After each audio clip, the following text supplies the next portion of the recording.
Assalamualaikum warahmatullahi wabarakatuh. Perkenalkan, nama saya Nika Nanjerweni dengan NPM 20100100449. Saya dari kelas 4C reguler pagi Banjarbaru. Di sini saya ingin mempresentasikan materi dengan judul Sistem Operasi Terdistribusi dengan dosen pembimbing Bapak Heri Adi Chandra. Langsung saja saksikan presentasi dari saya. Sistem Operasi Terdistribusi. Latar belakang sistem operasi terdistribusi, perkembangan pesat teknologi informasi menyebabkan bertambahnya permintaan suatu sistem, baik berupa perangkat keras maupun perangkat lunak, yang dapat digunakan dengan baik dan cepat. Namun permintaan yang terus bertambah tidak sebanding dengan kemampuan perangkat keras yang ada. Salah satu cara untuk mengatasinya yaitu dibuatlah pengembangan di sisi perangkat lunak dengan membuat suatu sistem virtual di mana beberapa perangkat keras atau komputer dihubungkan dalam jaringan dan diatur oleh sebuah sistem operasi yang mengatur seluruh proses yang ada sehingga memungkinkan proses berjalan dengan cepat.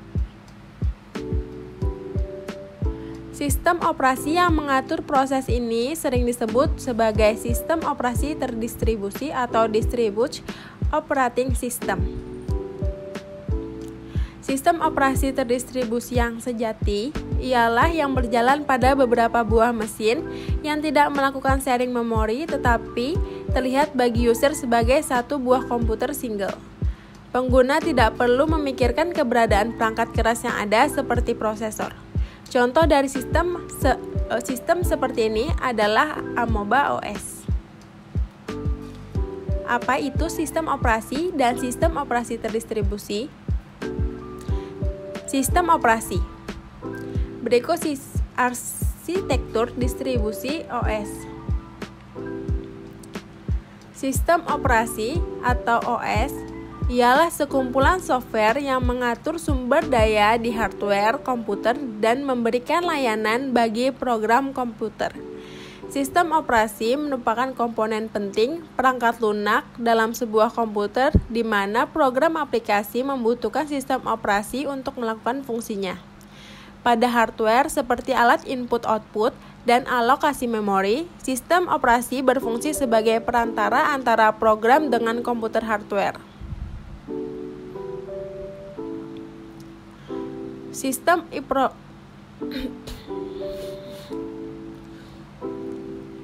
operasi dapat ditemukan di hampir semua alat yang mempunyai fungsi komputer, mulai dari handphone, video game, hingga superkomputer dan web server. Contoh sistem operasi modern antara lain Android, BSD, iOS, Linux, Mac OS, Microsoft Windows, dan IBM ZOS. Selain dari Windows dan ZOS, sistem operasi lain mempunyai akar yang sama yaitu Unix. Berikut ini tipe sistem operasi. Yang pertama, real time. Sistem operasi real time ini ialah sistem operasi multitasking yang ditujukan untuk menjalankan aplikasi real time. Tujuan utama sebuah sistem operasi real-time yaitu respons yang cepat dan dapat diprediksi untuk berbagai keadaan atau kejadian. Sistem operasi ini dirancang berdasarkan event-driven atau time sharing atau keduanya. Sebuah sistem event-driven melakukan switching antara task berdasarkan prioritas atau kejadian atau event dari luar. Sementara sistem operasi time sharing melakukan switching antara task berbasis pada interupsi clock. Kemudian sistem operasi multi-user dan single user. Sistem operasi multi-user memungkinkan banyak pengguna untuk mengakses sistem komputer yang sama. Sistem time sharing dan server di internet dapat dikategorikan sebagai sistem multi-user. Sedangkan sistem operasi single user hanya satu pengguna, namun dapat menjalankan multiple program pada saat yang sama. Sistem operasi multitasking dan single tasking. Sistem operasi multitasking memungkinkan lebih dari satu program untuk berjalan pada satu saat dilihat dari skala waktu manusia. Kemudian ada dua tipe multitasking, yaitu preemptive dan kooperatif. Sedangkan sistem single tasking hanya dapat menjalankan satu program saja. Sistem operasi embedded. Sistem operasi embedded ini dirancang untuk digunakan untuk sistem komputer dan dioperasikan di mesin kecil seperti PDA atau smartphone. Sistem operasi ini beroperasi dengan sumber daya yang sangat terbatas dan dirancang agar sangat kecil serta efisien. Contoh dari sistem ini yaitu OpenWRT. Sistem operasi terdistribusi. Sistem ini mengatur sebuah kelompok dari komputer dan membuat mereka tampak sebagai satu buah komputer. Komputasi terdistribusi dilakukan oleh lebih dari satu mesin. Jika dalam satu grup bekerja sama, maka mereka akan membangun sebuah sistem terdistribusi atau distribusi sistem. Sistem operasi terdistribusi. Sistem operasi terdistribusi ialah salah satu implementasi dari sistem terdistribusi tadi, di mana sekumpulan komputer dan prosesor terhubung dalam satu jaringan. Tujuan utamanya ialah untuk memberikan hasil secara lebih, terutama dalam file system, namespace, waktu pengolahan, keamanan, serta akses ke seluruh resource seperti prosesor, memori, penyimpanan sekunder, dan perangkat keras. Sistem operasi terdistribusi bertindak sebagai sebuah infrastruktur atau rangka dasar untuk Network Transparency Resource Management.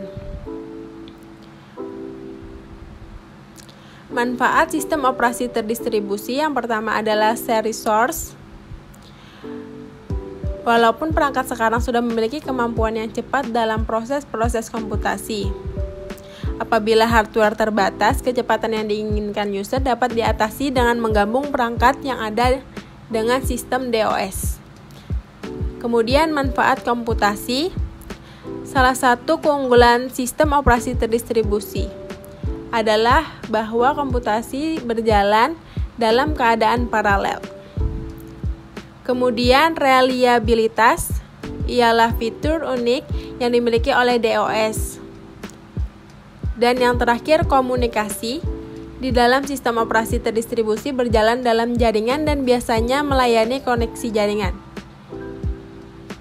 User dapat saling bertukar data atau saling berkomunikasi antar titik baik secara LAN maupun WAN. DOS versus NeoS. Sistem operasi terdistribusi berbeda dengan sistem operasi jaringan. Untuk membedakannya, sistem operasi jaringan memiliki ciri-ciri sebagai berikut. Yang pertama, tiap komputer memiliki sistem operasi sendiri. Yang kedua, tiap PC memiliki sistem file sendiri di mana data disimpan. Yang ketiga, sistem operasi tiap komputer dapat berbeda-beda atau heterogen. Yang keempat, pengguna harus memikirkan keberadaan komputer lain yang terhubung dan harus mengakses biasanya menggunakan remote login atau telnet. Yang kelima, file system dapat digunakan dengan dukungan NFS. Contoh dari sistem ini adalah Unix dan Linux server. Berikut ini skema NOS. Komunikasi kelompok.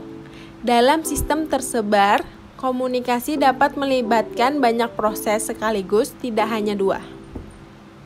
Pada sistem fault tolerance, klien mengirim pesan ke semua server untuk menjamin dilayani oleh satu server.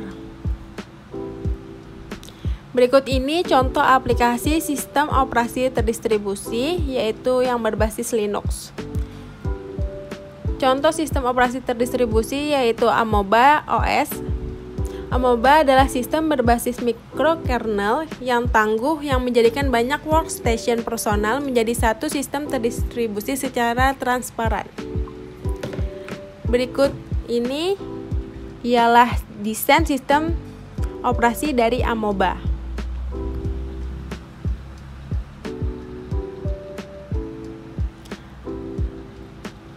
Amoeba.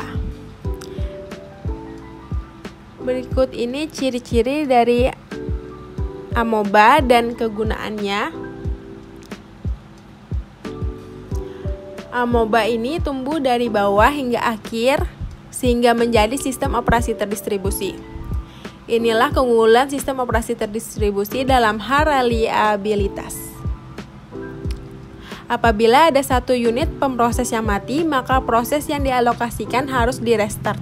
Tetapi integritas sistem tidak akan terganggu apabila proses deteksi berjalan dengan baik. Spesifikasi perangkat keras yang harus disediakan pada tiap klaster minimalnya adalah pada file server 16 MB RAM, workstation 8 MB RAM, dan pool prosesor 4 MB RAM. Bisa dilihat pada layar.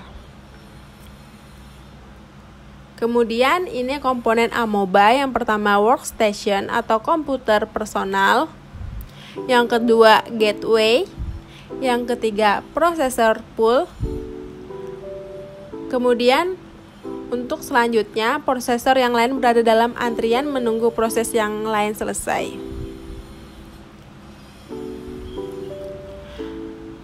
Arsitektur software. Sistem operasi terdistribusi sejati memiliki arsitektur software yang unik. Proses-proses yang terjadi di klien menggunakan remote procedure yang memanggil dan mengirimkan request ke server untuk memproses data atau objek yang dibawa. Tiap objek yang dibawa memiliki karakteristik yang disebut sebagai kapabilitas.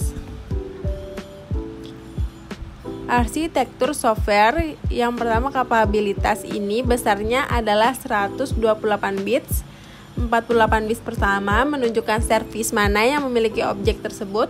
Kemudian 24 bits berikutnya adalah nomor dari objek. Lalu 8 bits berikutnya menampilkan operasi yang diizinkan terhadap objek yang bersangkutan. Dan 48 bits terakhir merupakan check file yang merupakan file yang telah terenkripsi agar tidak dapat dimodifikasi oleh proses yang lain. Kemudian operasi diselesaikan oleh RPC atau Remote Procedure Calls yang dibuat oleh klien di dalam proses yang kecil dan ringan. Hubungan ini ketika berjalan memiliki program counter dan stack sendiri, tetapi sangat saling berbagi kode dan data antara hubungan lain di dalam proses. Manajemen berkas. Dalam sistem operasi terdistribusi, sistem berkas dipetakan dengan baik dengan berorientasi pada objek yang ada dan kapabilitasnya. Ada tingkatan yang lebih ekstra dalam pemetaan berkas yang ada, mulai dari simbol, pengurutan nama, path, dan kapabilitasnya. Dalam sistem ini ada semacam tingkatan akses yang sebenarnya mirip Unix. Setiap user dan grup memiliki hak akses yang berbeda-beda pada setiap berkas atau folder yang ada pada sistem operasi terdistribusi.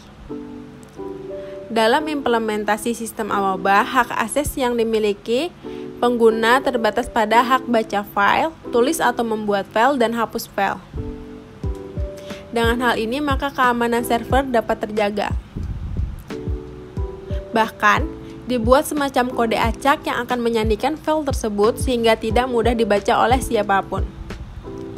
Kode ini hanya akan diberikan kepada pemilik file tersebut. Manajemen proses.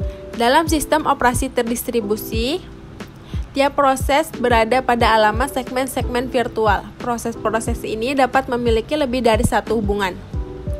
Kaitan-kaitan ini dialokasikan ke prosesor-prosesor sampai semua prosesor habis digunakan.